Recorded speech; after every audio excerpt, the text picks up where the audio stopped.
Hey everyone, welcome back to Ask Literature, your go-to channel for all things English literature. If you're a literature enthusiast or just curious about the intricate layers of storytelling, you're in for a treat today. We're diving deep into a fascinating literary theory that challenges many conventional ideas, post-structuralism. So grab your notebooks and let's get started. Post-structuralism emerged in the mid-20th century as a reaction to structuralism, which emphasized fixed meanings and structures within texts. Structuralism sought to uncover the underlying systems that govern language and literature. Post-structuralism takes a different approach, emphasizing the fluidity of meaning and the instability of language. Thinkers like Jacques Derrida, Roland Barthes, and Michel Foucault played pivotal roles in shaping post-structuralist thought, and their ideas have had a profound impact on literacism and beyond. At the heart of post-structuralism is the notion that meaning is not fixed but rather contingent and constantly shifting. This idea challenges the traditional view of texts as stable entities with clear author-intended meanings. Instead, post-structuralists argue that interpretation is subjective and shaped by various factors, including cultural context, reader experience, and even the very act of reading itself. This brings us to the famous phrase, the reader is the text, highlighting the active role readers play in constructing meaning.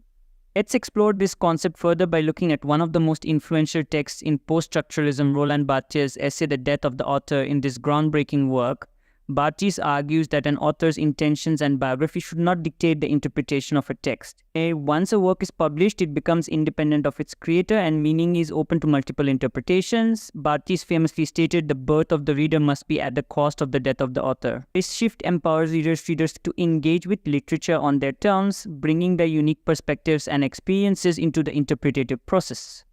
Imagine reading a novel like The Great Gatsby. A traditional reading might focus on F. Scott Fitzgerald's life and the historical context of the Jazz Age to understand the story. However, a post-structuralist approach would encourage you to explore various interpretations, perhaps viewing Gatsby as a symbol of the American dream or examining the narrative's unreliable elements. The beauty of post-structuralism is that it invites you to question established meanings and consider how your interpretation can differ from someone else's, shaped by your own experiences and biases. Another significant aspect of post-structuralism is the concept of intertextuality introduced by Julia Kristeva. This idea posits that no text exists in isolation. Instead, all texts are interconnected and influence one another. When you read a novel, you're not just engaging with that single work, but also with a web of references and influences from other texts, genres, and cultural contexts. For instance, if you're reading a contemporary retelling of a classic like Pride and Prejudice, you might notice how it interacts with the original text, playing with its themes and characters while adding new layers of meaning. This interconnectedness enriches our understanding of literature and allows us to see how narratives evolve over time. Post-structuralism also emphasizes the idea of deconstruction, a term popularized by Jacques Derrida. Deconstruction involves unpacking the layers of meaning within a text and revealing contradictions and ambiguities. It challenges the idea that language can accurately represent reality, arguing instead that words are inherently unstable and can be interpreted in multiple ways. For example, when analyzing a poem, a post-structuralist would look for moments of ambiguity, irony, or contradiction, uncovering how these elements complicate the text's apparent meaning. Now, you might be wondering how post-structuralism applies to literature beyond theory. Let's consider a few contemporary novels that embody post-structuralist ideas. For instance, in Beloved by Toni Morrison, the narrative plays with time, perspective, and memory. And the story is told through a fragmented structure, reflecting the complexities of trauma and the past. Readers are invited to piece together the narrative, and their interpretations can vary widely based on their own experiences and understanding of history.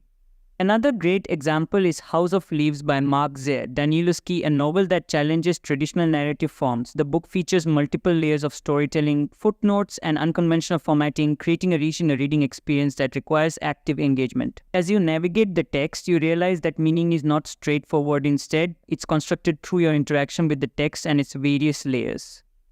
Post-structuralism opens up exciting avenues for interpretation. It's not without its challenges.